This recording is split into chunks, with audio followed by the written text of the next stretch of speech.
Welcome to the broadcast, my fruits. In 1956, Christian Dior wrote about his muse, Princess Margaret. Yes, this was in the wake of his very successful New Look. He wrote that Princess Margaret crystallised the whole popular frantic interest in royalty. She was a real fairy princess, delicate, graceful, exquisite. They were Christian Dior's words about Margaret Rose, our beloved late princess. And aged only 18 years old, Margaret Rose met with Dior at his couture salon in Paris on her first holiday to wider Europe, and afterwards she wore Dior as a matter of routine. Cecil Beaton captured her for her 21st birthday portrait in Dior tulle, and she wore the brand to royal ascot and cocktail parties, soirees. She attended a private fashion parade for aristocracy with the late Queen Elizabeth at the French embassy, given by Dior. And his arrival in the kingdom and his influence and his popularity here is often credited to her influence as a truly glamorous, in fact hyper-glamorous, princess and a figure of style and beauty celebrated the world over. The kind of celebration, the kind of hyper-glamour that the likes of various other lesser ex-royals could only dream of in their wildest fantasies. When the Duchess of Marlborough organised a charity fashion show for the British Red Cross at Blenheim Palace in 1954, it was Margaret Rose who was invited as Christian Dior's guest of honour. And I am offering you this little backstory, this little bit of history for those of you that aren't aware of the brand's 70-year-plus association with royalty. From its roots, from its humble beginnings, from Mr., or should I say Monsieur Dior's very first and most prolific muse of his time, I offer you this story to make you keenly aware that regardless of whether the Dior of today, of aujourd'hui, will or will not be collaborating with the Duke and Duchess of Sussex in any official or unofficial capacity coming up that we might see, there should be absolutely no doubt whatsoever as to what Monsieur Dior's feelings on that proposition would have been. Think on it. Absolutely no question about what his feelings, despite whoever's at the helm right now, would have been. There should be no doubt that he would have been on her page, on the page of the late Margaret Rose, not the pages of J.R. Moore Ringer.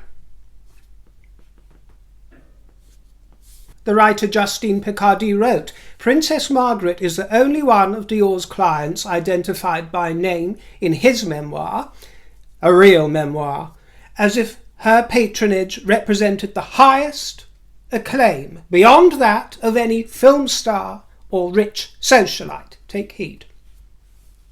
This is offered to you as a footnote for those who regard these legacies, these long-held associations between brands and royalty. And Dior also dressed the late Duchess of Windsor, by the way, popularly known as Wallis Simpson, dressed her too, because even though they transgressed and moved away from royalty, their behaviour was always elegant, refined and tasteful in the wake of the preceding scandal. And I would like to make it quite clear that I am not one who holds with cancel culture in any way, or mob mentality, takedowns on social media, tribes trying to cancel each other out, stop advertising, stop industry. I'm not into all of that at all, so I don't want to be misunderstood. I'm not into that kind of petitioning, and I do not begrudge the Duke and Duchess of Sussex, I can barely say it without choking, can I? The Sussexes, the right to make their money. They can do as they will.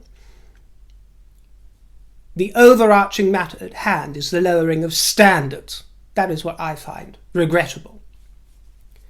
I am not jumping the gun and assuming that there will be any further collaboration with the Duke and Duchess of Sussex.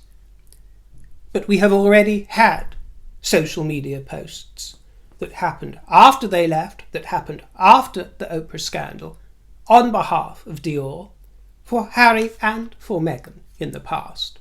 So they've already laid that down. They've already invited them in, however surreptitiously. So as far as I'm concerned, DIOR is on the outs, but that is just my personal information, and I am just one minuscule drop in the ocean. Will make no difference to DIOR, their brand or their success, but it is simply noted, was duly noted, when they partnered or appeared to partner in tandem with them on social media and celebrated Meghan Markle as an elegant woman. Christian Dior would have seen straight through the likes of Meghan Markle, straight through the gal. He would not have sanctioned the tweet in October 2021 that pushed photographs of her with the Lady Dior handbag, named after her late mother-in-law. Meghan Markle is the epitome of elegance. It had the temerity to tell us, in the wake of that extremely inelegant episode, that tawdry cabaret and all the fallout from it.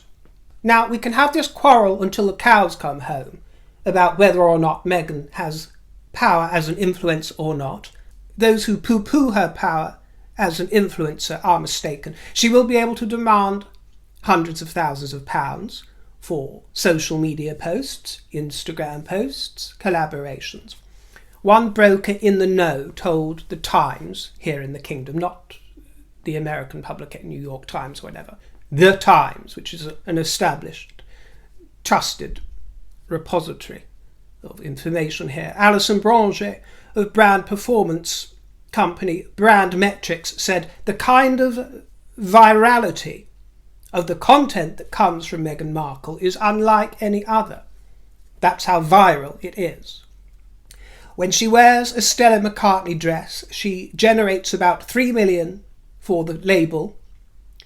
In comparison, Michelle Obama can generate around 300,000. So Meghan generates about 10 times as much for the label just by wearing a Stella McCartney.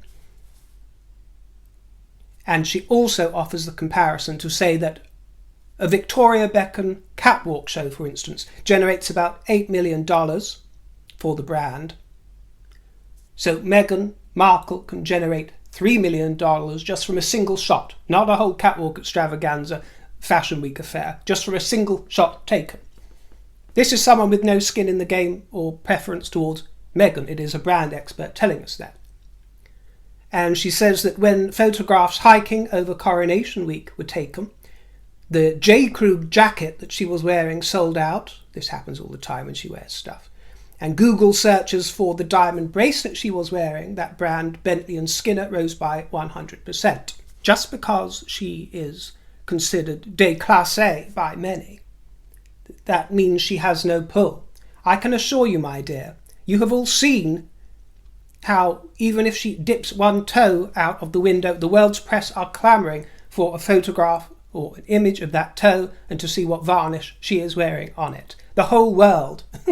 And yes, I'm talking broadly, perhaps not in the Middle East, or, we don't have to get pedantic and over-literal about it. The Anglosphere, much of the Western world, and I'm sure some of the Eastern, want to know what's going on. I don't forget the fact that that is because of her association to her husband and not for any innate talent that she has. It is because of the drama, conflict and tension she whipped up because of her nonsense. It is the power of intrigue, and it is about the power of getting eyes on the prize. Brands don't need you all to love their ambassadors.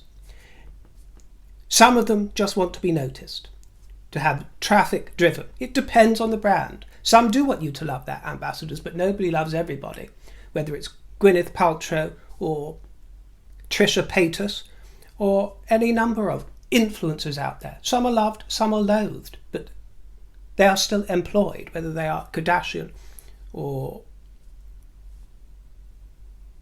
Peter Phillips. The Times says that this heft if you will, is known in the industry as a media impact value. It is a figure arrived at not by shifting product or generating sales, but by estimating the worth of exposure to give a sense of return of investment. Exposure doesn't reflect whether a person is viewed negatively or positively, or whether they have done anything icky. No, that doesn't matter. It deals in eyeballs and water cooler currency. So there are many brands that will simply pay for that. Eyeballs and water cooler moments. Water cooler currency. So don't kid yourself. Don't kid yourself that she has no power. Most of you get this, by the way. One can't help as a creator hearing minority voices that one gets used to saying, "But Riva, you're obviously a sugar because you're saying that she has power." I don't care if she has power or no power. I tell you the truth as I see it. And in this case, as many brand experts see it as well. So that leaves us with the question, if she does have power as an influencer, which high-end brands would sully themselves by endorsing the behaviour of the Sussexes? Because when we talk about a brand like DIOR, who have already paid a nod to the Duke and Duchess of Sussex, even if they are not to be official ambassadors, or if they will, we will see how it pans out after this week. But there is no doubt that they are, of course, a designer label of quality, of history, and much admired the world over. They've never really piqued my interest in recent years, I've got to tell you. I take an interest in their work from the 50s. Was it late 40s? I believe it was late 40s, 50s. Then I could skip over a few decades and have a little bit of a look here and there. Then they did some interesting stuff around the turn of the decade with Hedi Slimane, which was rather exciting for menswear.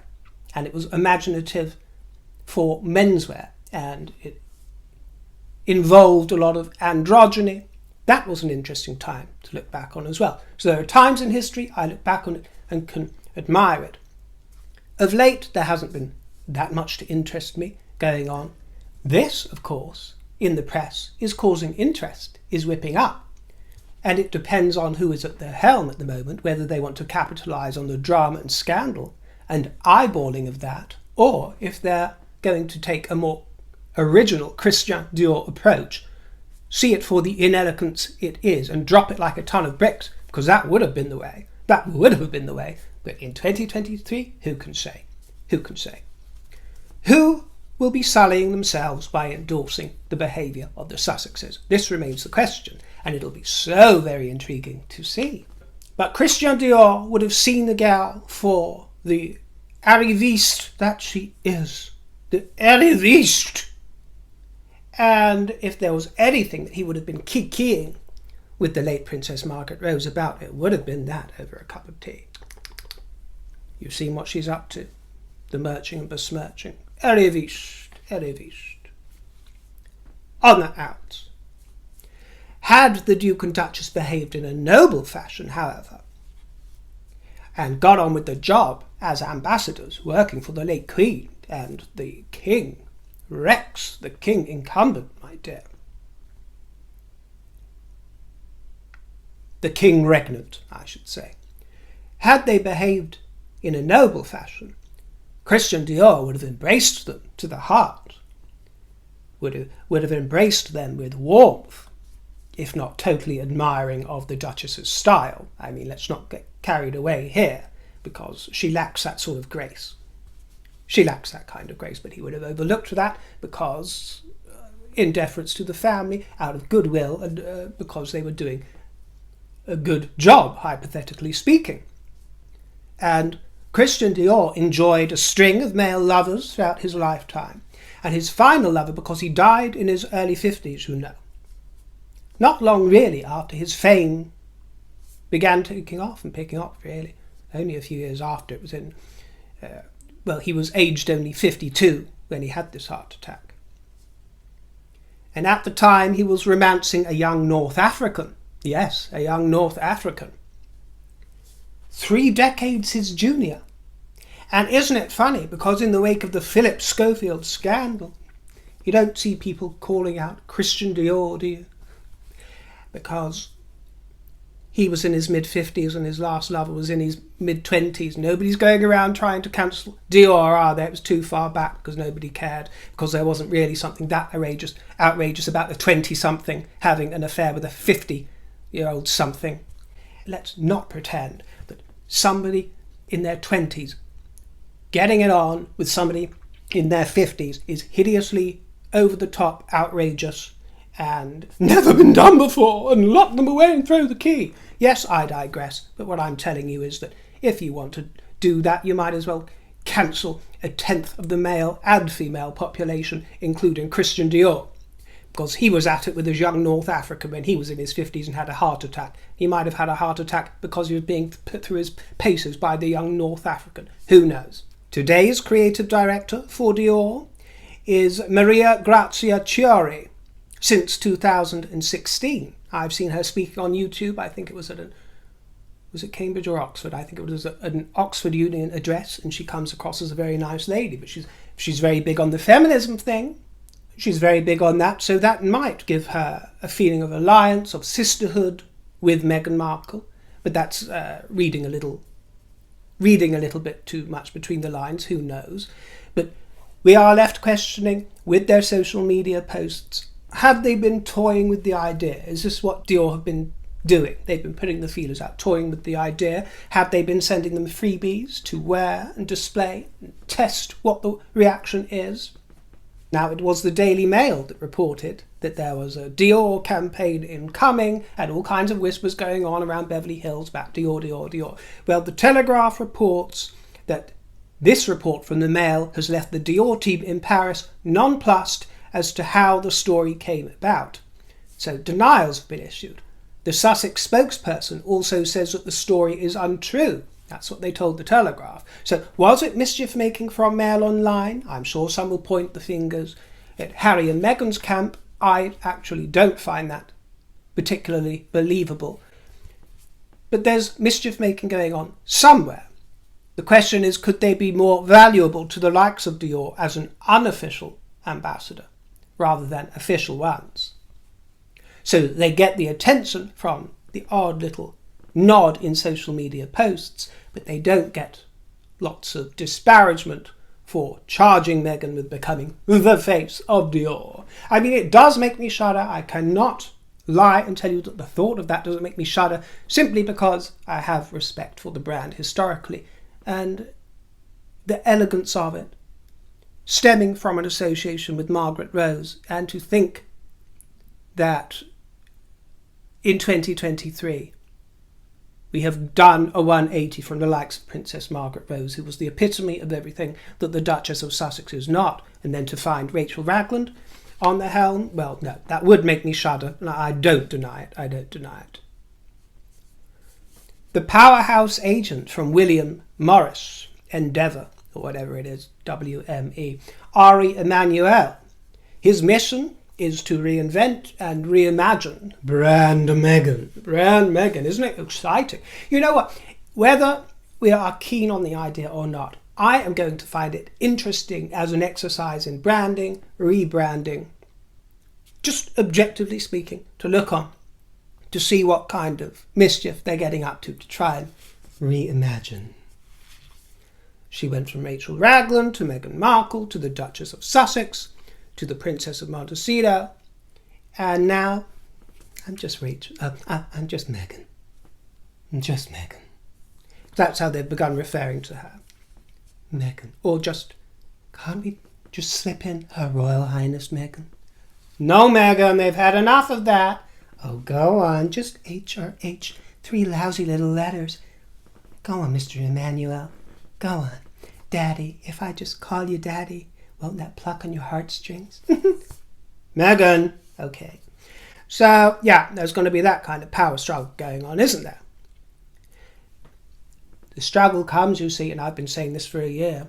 Yes, I personally believe that she will make an effective influencer if she approaches it with the right strategy, what she's being steered into doing at the moment. But she was always wanted to see herself, well, as a great political force, of course, and an ambassador, and someone to be taken extremely seriously, but more as a model. Yeah, I'm like model off duty. She wants to see herself as a model, not influencer. I think it would make her choke to hear herself referred to as this mega influencer, this super influencer. Influencer? That's not me. Yes, honey. Start doing a sponsored content for Love Honey and Manscape, and this is the kind of thing that she'll make a kickback on. Love Honey, Manscape, what the other kind of things that come up on YouTube. These are the kind of things that should have an association with the gal.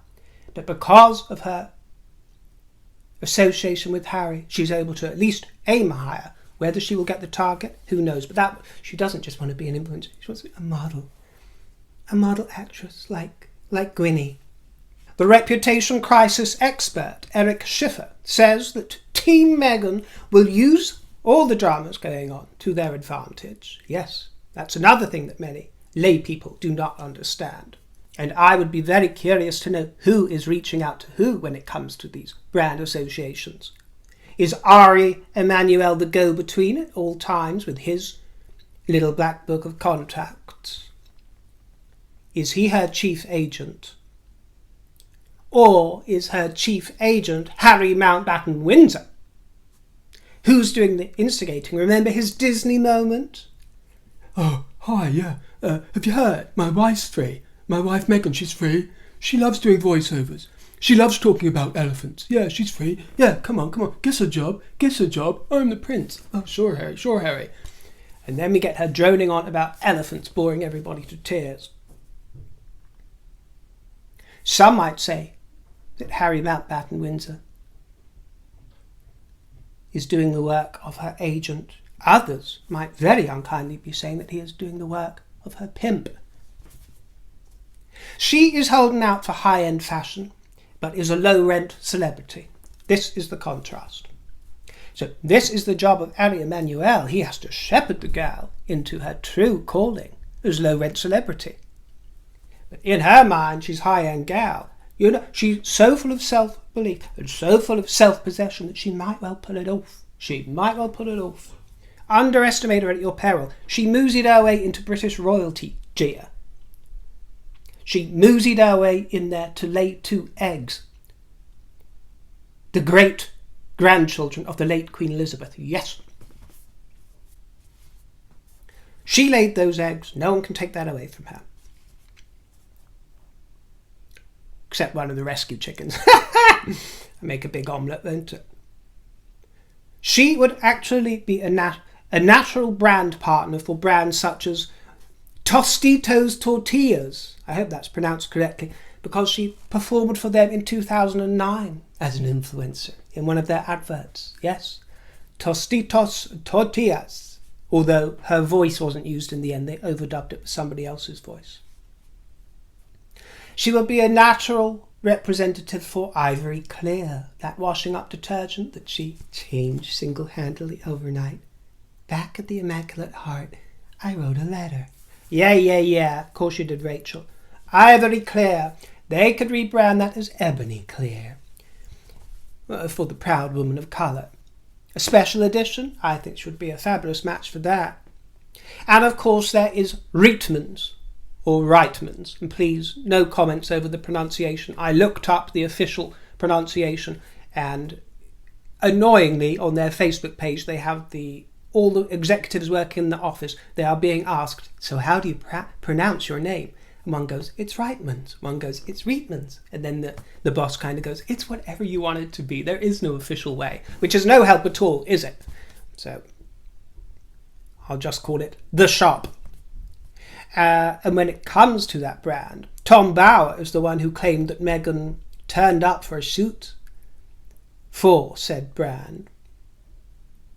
She wanted DIOR. Yeah, they were his words. She didn't want Reitmans or Reitmans, she wanted DIOR. The tea was wrong, the tea was the wrong blend, and the vegan juice was warm. Apparently that was her attitude. That is what was said by the young gentleman that confided in Tom Bower. Of course, we know that he then went on to refute those claims and yada, yada, yada, so who knows what to believe.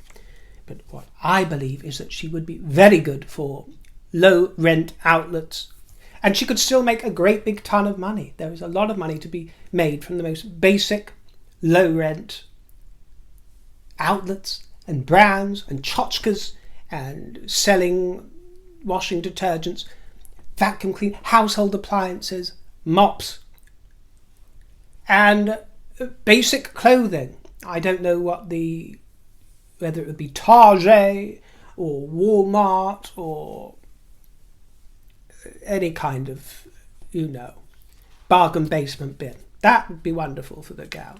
It's just a question of brand alignment. You can let me know what you think she should be paired with. Actually, that's going to become very fruity, isn't it? But she needs a wake-up call in that direction. But she has placed herself in some expert hands. That has to be said. Ari Emanuel is the CEO of this William Morris endeavour. As we've said, he owns the UFC and the WWE. He must spend his whole life spewing acronyms. He's one of the world's richest executives. The ruler of Dubai is a bestie. Dubai is a wheeze, by the way. Dubai, the Middle East, that is a wheeze. She could make a great big fortune there. They'll pay for anything. They'll pay you trillions to turn up for the opening of one of their 12-star hotels. So expect some hotel openings coming. Expect lots of openings in the Middle East. Whether it's a hotel or a legs, whatever it is, my dear, there'll be openings. His wife, Sarah, is the founder and designer of the luxury brand Staud. Meg's a fan. Meg's a fan. Oh, I just love Staud. She wore a two-piece from that brand to an LA Lakers game recently. What a coincidence.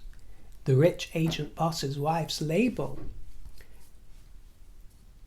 Well, what we can assert is that any brand partner that forms a relationship with her will want a return on their investment. Now, this is where what's happened in the last week or two might have ructions and effects and repercussions, because Spotify had their fingers burnt, didn't they? The great dazzling affair of archetypes, with 20 series planned and a book and a movie and Room for a Pony and all other accoutrement out the window. Dropped. It went the way of the pearl. Into the ocean, swept away. Gone. So brands will have noticed that. Netflix might have noticed that, because they're the other whispers doing the rounds at the moment. They're the other whispers doing the rounds, and Netflix want out. They want out of this arrangement. A source said about Netflix, the relationship, this is a source from Netflix, allegedly.